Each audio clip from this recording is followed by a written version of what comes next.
մենք միշտ ասել ենք ու ասում ենք, որ հայ առաքելական եկեղեցին չի զբաղվում քաղաքականությամբ, բայց հայ առաքելական եկեղեցին չի կարող ձայն չբարձրացնել, երբ որ տեսնում է անօրենություն է կատարվում։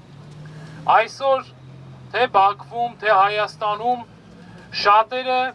առանց որևէ հիմքի զրկված են իրենց ընտանիքներից, իրենց գործից, իրենց ծառայությունից եւ որով կարող էին մեզ բոլորիս օգուտ տալ։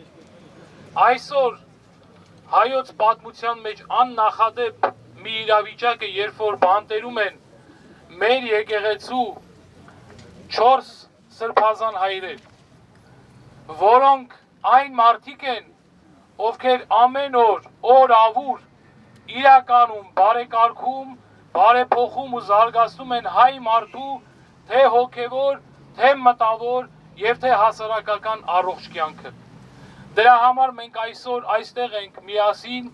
իբրև Աստծո զավակներ, իբրև եղբայրներ եւ քույրեր ի Քրիստոս մեր ձայնը բարձրացնելու, որպեսզի մարդիկ տանը լինեն, որտեղ որ պիտի լինեն, որպեսզի մարդիկ իրենց ծառայությանը լինեն, որպեսզի մարդիկ կարողանան, թե մեր սրբազան հայրերը, եւ թե բոլոր մեր եղբայրներն ու քույրերը, ովքեր անիրավաբար անազատության մեջ են գտնվում, կարողանան հենց մեզ օգուտ տալ։ Սրանով մենք ինքներս մեզ ենք վնասում, իրենց չենք վնասում։ Մեր սրբազանները բանտում աղոթք են անում ամեն օր մեզ համար, բայց երբ որ իրենք անազատության մեջ են, մենք ենք վնասվում, իրենց զավակներն են վնասվում եւ ես վստահորեն եմ ասում, ողջ հայ ժողովուրդն է վնասվում եւ դա օգուտ չէ բոլորիս։